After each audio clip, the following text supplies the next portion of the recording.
नमस्कार दोस्तों, स्वागत है आपका एक बार फिर से हमारे इस चैनल पर। आज की ये कहानी जो मैं आपको सुनाने जा रहा हूं, यह कहानी बहुत ही ज्ञानवर्धक कहानी है। जो लोग इस कहानी को पूरे मन से और दिल से सुनते हैं, उनके घर में कभी भी कोई क्लेश उत्पन्न नहीं होगा। उनके घर में हमेशा सुख और शांति बनी रहेंगी। उनके घर में माता लक्ष्मी का सदा आगमन रहेगा। तो सब्सक्राइब कर लीजिए हमारे इस चैनल को ताकि नए आने वाली वीडियो की नोटिफिकेशन सबसे पहले आप तक पहुंचे। दोस्तों, आपने सुना होगा कि जिसके घर में रोज लड़ाई झगड़े होते हैं, रोज क्लेश होते हैं, उस घर में कभी बरकत नहीं होती। उस घर में कभी माता लक्ष्मी का आगमन नहीं होता। और जिनके घर में सुख शांति होती है, उनके घर में सुख समृद्धि का आगमन होता है और माता लक्ष्मी का निवास उनके घर पर सदा बना रहता है। इस कहानी को सुनने के बाद हमें यह पता चल जाएगा कि हमें घर में लड़ाई झगड़े क्यों नहीं करना चाहिए, और जिसके घर में लड़ाई झगड़े होते हैं वो उन लड़ाई झगड़ों को कैसे रोक सकता है। क्योंकि घर में सुख शांति का होना बहुत जरूरी है। क्योंकि जहां सुख शांति होती है वही माता लक्ष्मी निवास करती है। जहां क्लेश उत्पन्न होते हैं, लड़ाई झगड़े उत्पन्न होते हैं, वहां माता लक्ष्मी का वास नहीं होता है। वहां पर दुख और दरिद्रता का निवास होता है। हो सके तो इस कहानी को पूरा जरूर सुनें। यह कहानी आपको जीवन में बहुत सुख देगी। यह बहुत ही ज्ञानवर्धक कहानी है। चलिए कहानी शुरू करते हैं। एक जंगल में एक मोर और मोरनी रहते थे। मोर और मोरनी बहुत हंसी खुशी जंगल में रहते थे। एक दिन मोरनी मोर से कहती हैं, पिया जी, हमें यहां से चलना चाहिए। हमें वहां चलना चाहिए जहां हमारे समाज के और लोग भी रहते हैं। काफी सारे मोर मोरनी रहते हों। हमें वहां चलना चाहिए। मोर मोरनी से कहता है, प्रिय, अगर हम वहां चले जाएंगे तो रोज लड़ाई झगड़े होंगे। हम दोनों यहां जंगल में कितना सुकून से रहते हैं। हमें वहां जाने की क्या जरूरत है। लेकिन मोरनी जिद करने लगती है तो मोर भी मान जाता है। मोरनी की जिद कारण वह दोनों उड़कर एक नगर में आ जाते हैं। उस नगर का राजा पशु पक्षियों की भाषा को आसानी से समझता था। उस राजा ने कराऊ शास्त्र की पढ़ाई की थी। कराऊ शास्त्र मतलब यही होता है कि पशु पक्षियों की भाषा को समझ पाना। वह राजा सभी प्रकार के पशु पक्षियों की आवाज को समझ पाता था। हर जीव जंतु की आवाज को वह बखूबी समझता था कि वह क्या कह रहा है। दोनों मोर और मोरनी उसी नगर में आ जाते हैं। एक दिन की बात है।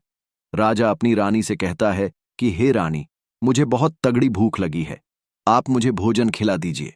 राजा की रानी 36 प्रकार के भोजन बनाकर के एक हाथ में पानी का लौटा और दूसरे हाथ में खाने की थाली लेकर राजा के पास पहुंचती है। रानी जैसे ही भोजन की थाली राजा के समक्ष रखती है तो एक चावल का टुकड़ा नीचे गिर जाता है। वहीं पर कुछ चींटियां घूम रही थीं। तभी एक चींटी चावल के टुकड़े लेकर वहां से जाने लगती है। राजा बैठा सब घटना को देख रहा था। उस चींटी के पास में तुरंत ही एक बड़ा चींटा आता है और वह चींटा उस चींटी से कहता है, हे प्रिय, यह चावल का टुकड़ा मुझे दे दीजिए और तुम वापस जाओ और उस राजा की थाली से दूसरा चावल का टुकड़ा लेकर आओ। उनकी बातों को राजा पूरे ध्यान से सुन रहा था, क्योंकि राजा हर जानवर, पशु और पक्षी की भाषा को समझ सकता था। तो राजा वहीं बैठा था जब चींटा चींटी से यह बात कह रहा था। चींटी कहने लगी, नहीं, मैं नहीं जाऊंगी। अगर यह बात राजा को पता चल गई तो राजा मुझे मार देगा। फिर चींटा चींटी से कहता है कि तुम जाओ, राजा को नहीं पता चलेगा। चिट्टी फिर जाने की कोशिश तो करती है, लेकिन फिर आधे रास्ते से वापस लौट आती है और चींटे से कहती है, नहीं, मैं नहीं जाऊंगी। हो सकता है राजा को पता चल जाए और राजा मुझे मार दे। राजा उन दोनों को देख रहा था। चींटे को इस बात का आभास हो जाता है कि राजा हमारी बात को समझ रहा है। चींटा फिर चींटी से कहता है, देखो, लगता है राजा हमारी बात को समझ रहा है। राजा ने हमारी बातों को सुन लिया है, इसीलिए वो हमें ही देख रहा है। तब चींटी चींटा से कहती है, अगर राजा ने हमारी बातों को सुन भी लिया है और तब राजा किसी और को यह बात बताएगा तो उसी समय वह पत्थर का बन जाएगा। राजा चींटा और चींटी की बात को बखूबी सुन लेता है और समझ लेता है। राजा इस बात को सुनकर हंसने लगता है। जैसे ही राजा को हंसी आने लगती है, उसी समय राजा की रानी रसोई से बाहर आती है। वह जैसे ही रसोई से बाहर निकलती है, राजा उसे हंसते हुए दिखाई देता है। रानी राजा को हंसते हुए देखकर सोचने लगती है कि शायद मुझसे कोई गलती हुई है, इसीलिए राजा साहब हंस रहे हैं। रानी राजा के पास आती है और कहती हैं कि महाराज, क्या मुझसे कोई पाप हुआ है? क्या मुझसे कोई गलती हुई है कि आप इतनी जोर से हंस रहे हैं? राजा रानी से कहता है, नहीं नहीं, ऐसी कोई बात नहीं है, मुझे बस यूं ही हंसी आ गई। रानी जिद करने लगती है और कहती है, आपको मुझे बताना पड़ेगा कि आप क्यों हंस रहे थे। राजा बार बार मना करता है, क्योंकि राजा को पता था कि चींटी ने कहा है कि अगर मैं चींटी वाली बात किसी और को बताऊंगा तो मैं पत्थर का बन जाऊंगा। इसीलिए राजा रानी को यह बात नहीं बताना चाहता था, लेकिन रानी बार बार जिद करती है और कहती है, आपको मुझे बताना ही पड़ेगा कि आप क्यों हंस रहे थे। अगर आप मुझसे सच्चा प्रेम करते हैं, अगर आप मुझे अपना समझते हैं, तो आपको यह बताना पड़ेगा कि आप क्यों हंस रहे थे। राजा अब धर्म संकट में पड़ गया था। राजा सोचता है, अगर मैं यह बात रानी को बताऊंगा तो मैं पत्थर का बन जाऊंगा, और फिर सोचता है कि अगर मैं नहीं बताऊंगा तो रानी का मुझ पर जो विश्वास है वह खत्म हो जाएगा। रानी बहुत जिद करने लगती है।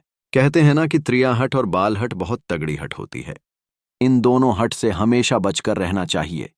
रानी के इस त्रिया हट के सामने राजा को झुकना पड़ता है और राजा रानी से कहता है, ठीक है, अगर मैं आपको बताऊंगा तो बाद में आपको पछताना पड़ेगा। रानी कहती हैं कि अभी तो आप कह रहे थे कि कोई बात नहीं है, अभी आप कह रहे हैं कि मुझे बाद में पछताना पड़ेगा। रानी कहती हैं कि जरूर कोई तगड़ी बात है, और रानी और भी ज्यादा जिद करने लगती है। तब राजा कहता है कि ठीक है, अगर आप नहीं मान रही हैं तो चलिए किसी जंगल में चलते हैं, वह मैं आपको यह सारी बात बताऊंगा। राजा रानी रथ पर सवार होकर के जंगल के लिए निकल जाते हैं। चलते चलते वह घोर जंगल में पहुंच जाते हैं। तब राजा सारी बात रानी को सुनाने लगता है। जैसे ही राजा थोड़ी थोड़ी बात रानी को सुनाता गया, वैसे वैसे राजा धीरे धीरे पत्थर का बनता गया। जैसे ही राजा ने आधी बात रानी को सुनाई, वह आधा पत्थर का बन जाता है। राजा फिर रानी से कहता है, हे रानी, मैं धीरे धीरे पत्थर का बनता जा रहा हूं, तुम बाद में बहुत पछताओगी।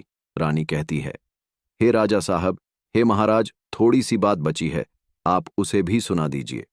राजा पूरी बात बता देता है और राजा पूरा पत्थर का बन जाता है। रानी की इस जिद के कारण राजा पूरा पत्थर का बन जाता है। रानी रोने लगती है और रानी उस पत्थर को हिलाने की कोशिश करती है, लेकिन भारी भरकम पत्थर कैसे हिला पाता, क्योंकि राजा बहुत ही भारी था।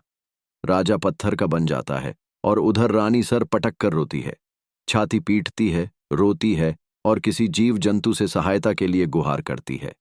इन सब बातों को मोर और मोरनी बखूबी देख रहे थे। वह यह सब अपनी आंखों से देख रहे थे।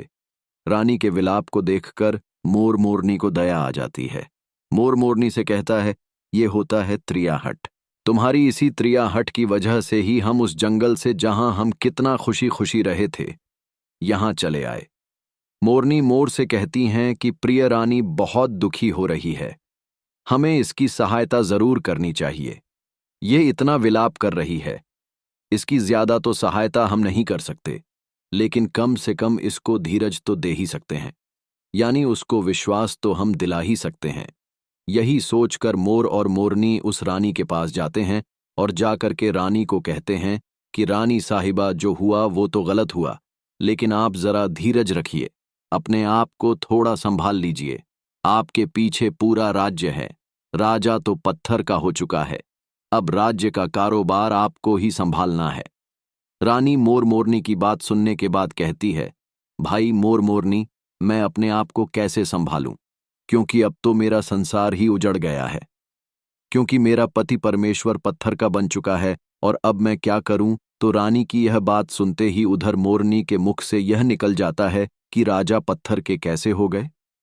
राजा तो इंसान थे, अच्छे भले थे, लेकिन ये पत्थर के कैसे हो गए। रानी वही बात बताने लगती है जो राजा ने चींटी वाली बात रानी को बताई थी। रानी वही बात मोर और मोरनी को बताने लगती है और रानी भी धीरे धीरे करके पत्थर की बन जाती है। और जब रानी पत्थर की हो जाती है और राजा तो पत्थर का हो ही चुका था, जब दोनों पत्थर के हो जाते हैं, उधर मोर मोरनी को यह चिंता सताने लगती है और मोर और मोरनी बहुत दुखी हो जाते हैं। मोर मोरनी को यह चिंता सताने लगती है कि यह विपत्ति हमारे ऊपर भी आ सकती है, क्योंकि राजा भी उसी चींटी वाली बात से पत्थर का बन चुका है और रानी भी उसी चींटी वाली बात से ही पत्थर की बन चुकी है। मोर मोरनी से कहता है, हम पर भी खतरा मंडरा रहा है, क्योंकि तुम स्त्रियों से कोई भी बात छुपती नहीं है। मोरनी मोर से कहती हैं, पिया जी, यहां से हम दूर चले जाएं क्या? मोर मोरनी से कहता है, हे बेवकूफ, दूर जाने से क्या फायदा होगा? यह संकट तो धरती के किसी भी कोने में हमारा पीछा नहीं छोड़ेगा। यह खतरा तो हमेशा हमारे ऊपर मंडराता रहेगा। अगर जाने अनजाने में यह बात हमारे मुख से निकल गई तो हम भी पत्थर का बन जाएंगे। इसी बात को लेकर मोर और मोरनी बहुत दुखी हो जाते हैं, बहुत चिंतित हो जाते हैं। रात दिन उनको यह दुख खाए जाता है। यह सोचकर वे ना तो भोजन करते हैं और ना ही चैन से सोते हैं। बस रात दिन उनको यही दुख सताता है, यही टेंशन रहती है कि यह बात उनके मुख से निकल न जाए। यदि हमारे मुख से यह बात भूलकर भी निकल गई तो हम दोनों पति पत्नी पत्थर के बन जाएंगे। यही सोचकर मोर ने दिमाग लगाया कि यदि मैं सारी चींटियों को खत्म कर दूं तो यह सब श्राप भी खत्म हो सकता है, क्योंकि यह सारा करा धरा तो चींटियों का ही है। मोर मोरनी से कहता है, प्रिय, अगर हम सृष्टि से सारी चींटियों को खत्म कर देंगे तो चींटियों का संकट समाप्त हो जाएगा। मोर और मोरनी इस बात पर राजी हो जाते हैं और सभी चींटियों को मारकर खाना शुरू कर देते हैं। मोर और मोरनी का इतना आतंक हो गया था कि सभी चींटियां डर के मारे बिल खोद के धरती के अंदर जाकर छिप गई थीं। मोर और मोरनी ऐसी निगरानी रखते थे कि उन्हें जहां भी चींटी दिखती थी तुरंत दबोच लेते। कोई भी चींटी मोर और मोरनी के इस आतंक की वजह से बाहर ही नहीं आती थी। सभी चींटियों ने जमीन के अंदर अपना बिल बनाना शुरू कर दिया और जमीन के अंदर ही जाकर बैठ जाती। काफी समय बीतने के बाद चींटियों को भूख सताने लगी, क्योंकि भोजन तो बिल में मिलता नहीं था, भोजन तो बाहर ही मिलता है। जैसे ही भोजन लेने के लिए कोई चिट्टी बाहर आती है तो मोर उसे दबोच लेता है और उसे जान से मार देता है। एक चींटी और एक चींटा बिल के अंदर भोजन के लिए तड़पते हुए श्री हरि विष्णु का जोरदार भजन करने लगते हैं।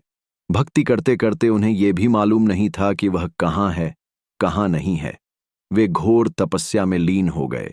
अंत में जाकर श्री हरि विष्णु उन्हें दर्शन देते हैं और भगवान विष्णु कहते हैं, चींटी चींटा, जो तुम्हें मांगना है मांग सकते हो। हम तुम्हारी भक्ति से बहुत प्रसन्न हैं, क्योंकि चींटा और चींटी ने निरंतर भक्ति की थी, ना ही कोई जल ग्रहण किया, ना ही अन्न। इसलिए भगवान विष्णु बहुत जल्दी प्रसन्न हो गए और आकर कहने लगे, जो तुम्हें मांगना है मांग सकते हो। हम तुम्हारी भक्ति से बहुत प्रसन्न हैं। उधर चींटा और चींटी न जाने कितने दिनों से भूखे और प्यासे थे। दोनों एक ही बात कहते हैं, हे प्रभु, अगर आप हमें वर देना चाहते हैं तो हमारे पेट में गांठ लगा दीजिए। उन्होंने सोचा, अगर हमारा पेट नहीं होगा तो हम बाहर क्यों जाएंगे और मोर मोरनी हमें नहीं खाएंगे। इसलिए उन्होंने मांगा, हे प्रभु, हमारे पेट में गांठ लगा दीजिए। भगवान विष्णु कहते हैं, तथास्तु, और चींटियों के पेट में गांठ लग जाती है। आज भी सब चींटियों के पेट में गांठ लगी हुई है, चींटियों का पेट नहीं होता। फिर चींटा और चींटी भगवान विष्णु से कहते हैं, प्रभु, हमारे पेट में तो गांठ लग गई है, लेकिन अभी भी हमें मोर और मोरनी से खतरा है। मोर और मोरनी हमारे इंतजार में अभी भी ऊपर जमीन पर ही बैठे हैं और जैसे ही वे लोग हमें देखेंगे वे हमें मार देंगे। तब भगवान विष्णु मोर से कहते हैं, हे मोर, तुम चींटियों का शिकार करना बंद कर दो। इसमें चींटियों का कोई दोष नहीं है।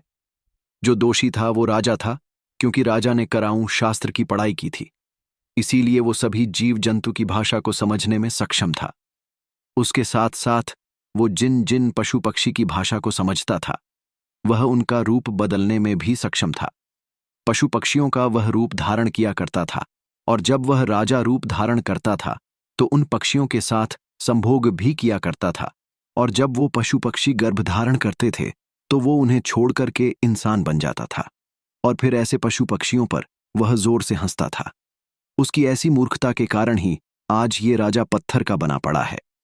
मोर कहता है, हे प्रभु, उनकी पत्नी का यानी उनकी रानी का क्या दोष है? श्री हरि विष्णु कहते हैं, कि उनकी पत्नी भी उनके इस पाप में भागीदारी है, क्योंकि उनकी पत्नी अगर उनको रोकती तो वह इतना बड़ा पाप नहीं करता। इसीलिए उनकी रानी भी इस पाप की भागीदारी है, इसलिए आज वो भी पत्थर की बन चुकी है। श्री हरि के समझाने के बाद मोर उनसे कहता है, हे प्रभु, पर इस बात को हम किसी और से कहेंगे जो कि रानी ने हमें सुनाई थी, तो क्या हम भी पत्थर के बन जाएंगे? तब श्री हरि विष्णु कहते हैं कि तुम्हारा यह श्राप अब समाप्त हो चुका है। तुम्हें किसी से कहने पर कोई फर्क नहीं पड़ेगा। आप किसी से भी कह सकते हैं। तुम्हारे ऊपर से अब खतरा टल चुका है। मोर और मोरनी बड़ी प्रसन्न हो जाते हैं। उनकी खुशी का कोई ठिकाना नहीं था। श्री हरि विष्णु अंतर्ध्यान हो जाते हैं और चले जाते हैं, और इधर मोर मोरनी की खुशी का कोई ठिकाना नहीं था। अगर किसी जानवर को, किसी पशु को खुशी होती है तो वह झूमने लगता है, नाचने लगता है। यही बात मोर के साथ भी हुआ। मोर को जब यह पता चला कि उनके ऊपर से खतरा अब टल चुका है तो वो खुशी में नाचने लगा, जोरदार नाचने लगा। उसकी खुशी का कोई ठिकाना नहीं था। वह खुशी के मारे पागल हो रहा था। फिर जैसे ही मोर खुशी के मारे अपने पैरों के नीचे देखता है कि फटे बदसूरत पैर मोर के बने हुए थे, मोर अपने पैरों को देखकर रोने लगता है। मोर सोचने लगता है कि पहले मेरे पैर इतने सुंदर थे, लेकिन आज इतने फटे और गंदे कैसे हैं। मेरा पूरा बदन सुंदर है, लेकिन मेरे पैर इतने फटे और बदसूरत कैसे हैं। मोर के पैरों का फटने का कारण चींटियों को खाना था, क्योंकि उसने बहुत सारी चींटियां मारकर खाई थीं और मोरनी ने भी उन्हें खाया था। इसीलिए उनके पैर फट गए थे। आज भी यदि कोई इंसान चींटी खाता है तो उसके शरीर में छोटे छोटे दाने पड़ जाते हैं। यदि आप ज्यादा मात्रा में चींटी खाओगे तो आपका बदन भी फटने लगेगा। सांप केंचुली क्यों छोड़ता है? क्योंकि सांप चींटी खाता है और इससे उसका शरीर फट जाता है।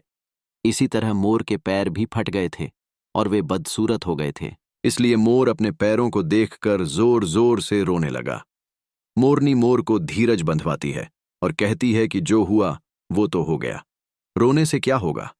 मोर नाचता और जोर जोर से रोता है, इसलिए तब उसकी आंखों से आंसू की धारा बह रही थी। मोरनी मोर को धीरज बंधाती है और उसके आंसुओं को नीचे गिरने से रोकती, लेकिन रोक नहीं पाती। मोरनी के हाथ तो है नहीं, लेकिन अपनी चोंच से एक एक आंसू को उठाती और अपने मुख में रखने की कोशिश करती, लेकिन कितना अपने मुख में रखती, वे आंसू सीधे मोरनी के पेट में चले जाते। इस तरीके से हर बार मोरनी मोर के आंसुओं को रोकती और मोर नाचता और खूब जोर जोर से रोता।